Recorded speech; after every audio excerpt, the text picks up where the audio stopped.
Hello, my name's Percy Vader, and this is my developer commentary for my map Scythe, which is for the 24-hour Atom competition, which means this map took 24 hours to create, although I probably only spent 10 or 8 hours on it because I had other stuff I already had to do. Anyway, so the first thing you notice when you're on this map is the dev textures. Some people like that, some people didn't. You know, it's just a good way to make it more minimalistic, which is what I was going for. Another thing you'll notice immediately is that it's way too bright. You can't even see anything. This wasn't intentional. Every time I was loading up the map, I had it on fast settings, and I didn't realise on the final compile it was massively too bright. See this door? A lot of people just expected the door to open when you press the button, which is understandable. I had the button there to teach the player that you had to press buttons to open the door. The blades themselves, I made them using a fizz underscore motor with a funk underscore fizz box. That's why you can walk into them and you'll die, but early on you can push them. Later on I had to start using funk underscore rotating because the motor can be attached to like a tank train or a fizz box. One thing you'll notice is that the first half of this map is basically just Ravenholm. Just Sky Ravenholm, I guess. And I mean, look at that. That's supposed to be the sky up there, but that is far too bright. I mean, yeah, if you look at it for a while, it becomes blue. But I realise now I should have used some HDR settings. So in this bit, some zombies come out. I mean, they're supposed to. This one isn't. You gotta wait a bit sometimes. Also, I realise with the blue shadows, I don't have a shadow controller, so that's why that's like that. There is a node, there are two nodes here that are supposed to lure the zombies out, but for some reason they don't follow it sometimes. In fact, in this next drum I had to delete all the nodes because they'd start walking towards here. See, you do get electrified if you stand on this, and I'll explain why. Basically, there was a glitch where if you stood in the path of this, even when it wasn't there, you could just instantly die for no reason. So I thought, oh, that's a bit of a problem. But I don't have the time to fix it, so I did a hurt hit, so that, oh, I'll just make it make sense that you die there from electrocution. However, putting in the hurt trigger actually fixed the problem somehow. So, yeah. Also, I've noticed some people try to ride this. It's supposed to take a stand away. But yeah, you will die if you try and ride it, most likely. One thing that should be pointed out, if you don't look at the zombies, they don't wake up. It's because I forgot to make a wake squad for one of the zombies. You know. And I mean, just look at this. This is far too bright. I can't even see what I'm going towards. It did look a lot better on fast settings, which is quite sad actually. Now this bit is the bit with the giant blades. This bit was a bit confusing because originally I wanted the player to have to jump onto this and then go across. But obviously it was too fast and I kept slowing it down, but then these were just too massive, you'd just slip off. And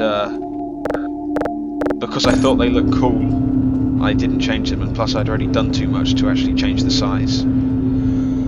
So I just had to have them as decorations, and the player just kind of walks along here. Also, there's no soundscape, because I didn't have time to add a soundscape, because I have to have it alternate between indoor and outdoor areas. And there's no cube maps either. I don't have time to do that. This is quite a long map. I mean, compared to the others. Just the skybox as well isn't too good. Like you can see, it's just like a cube there. I don't know. If you're wondering why it's called Scythe, a scythe, if you don't know, is like a blade weapon, and also a piece of farming equipment. The Grim Reaper has one. I just thought it sounded cool. And also it's a short name, it's just a simplistic map. I had a bit of trouble getting these ladders to work for some reason. It's because I did something stupid. That's all I'll say about that. This room is far too bright. Also I have a little thing here where once you get the gravity gun you also get a suit given to you, which I thought was pretty cool. One thing I noticed, there probably should have been some healing stuff here, because there was one streamer I was watching and he was on 3 HP by the time he got here, and there's nothing to heal him with. Which is, yeah, so it's a bit of an error. I just assumed that the only damage you'd have taken was from a few zombie grasps. He would have died instantly from anything else. This is the main weapon you get. I really liked watching in like playthroughs and streams people's reactions when they realised that like you can use it as a weapon. The best thing, most people will just pick it up like that, but the best thing to do is to go right underneath and pick it up like this, because then you can use it as a shield as well.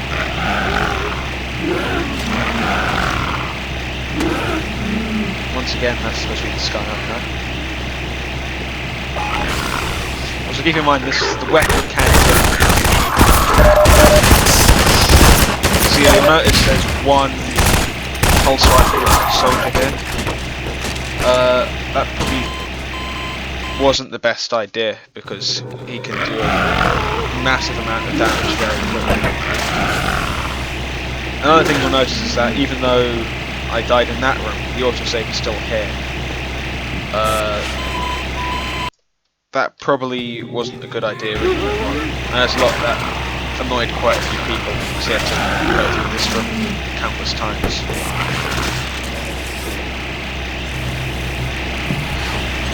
Yeah, you gotta be careful with this. The only way to reposition it is to hunt it. And also this is the only blade that actually makes any noise. So it just didn't feel right without noise. You can of course also throw.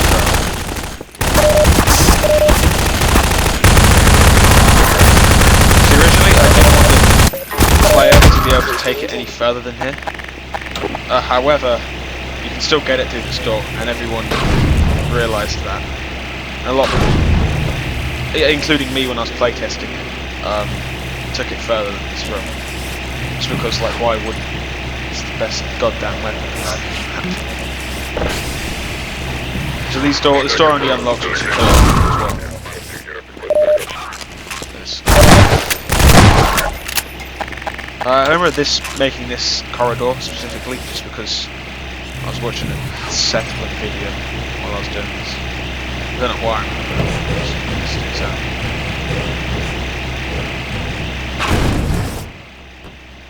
Yep.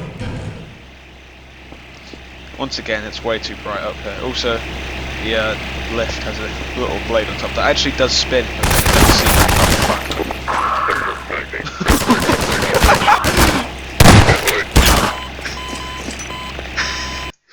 Yeah, no, yeah, this map, I'm really grateful that people enjoyed this. This went a lot better than my previous map, the Dropper. And it took a fraction of the time to make, so I don't know what that says. Oh my god. So yeah, you can I see where the frustration comes in. Once again, I didn't actually get anyone to playtest this other than myself.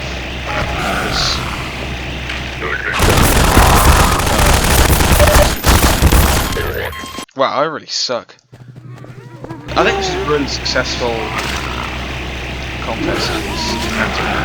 Like, a surprising amount of people entered. You know, considering it's like a short notice, 24-hour contest. I think this had like some better entries than some of the like 72-hour entries that I've seen. The 72-hour contests that I've seen. If that makes sense.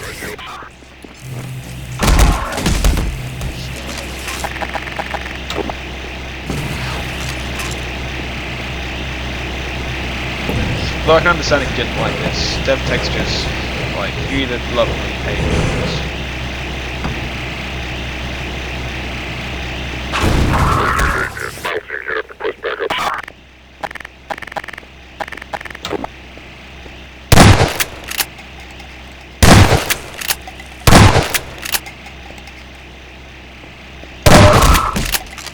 clown.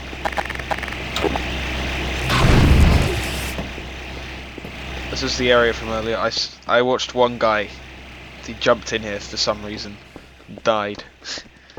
Yeah, I've really enjoyed watching people's reactions to this map, because it's some people actually enjoyed it, unlike the dropper, which is quite nice. And this is the end. Originally there was going to be a gunship battle at the end. I had made like a small arena for that. It was like I only had like an hour left when I was doing that, and then it didn't work because I stupidly used air nodes instead of a path track for the gunship. And then at that point I had like 40 minutes left. Also there's a lighting glitch at the very end of the map, which is a nice way to end. Kind of sums up the whole experience. But no, there was going to be a gunship battle at the end, and you just get a rocket launcher. It's going to be pretty fucking generic. And in the end, I scrapped that, you know, for obvious reasons. Well, because it didn't work, and also because I had about 20 minutes left to do a final compile. I barely got this in. I had about like 3 minutes left before the deadline when it was finally compiled. Maybe even less than that.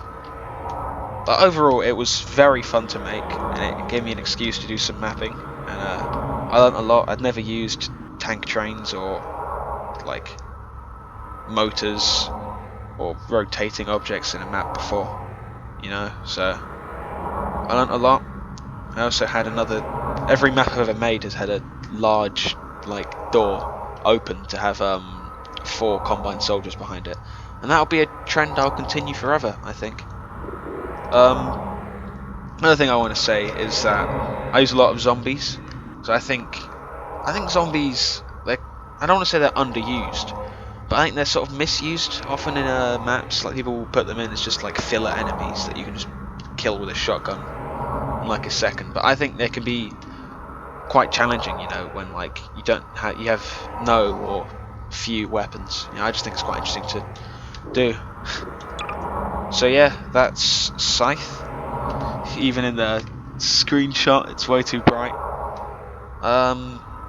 Overall, yeah, I'm proud of it. I learnt a lot. It was better than my previous map. So, thanks for watching.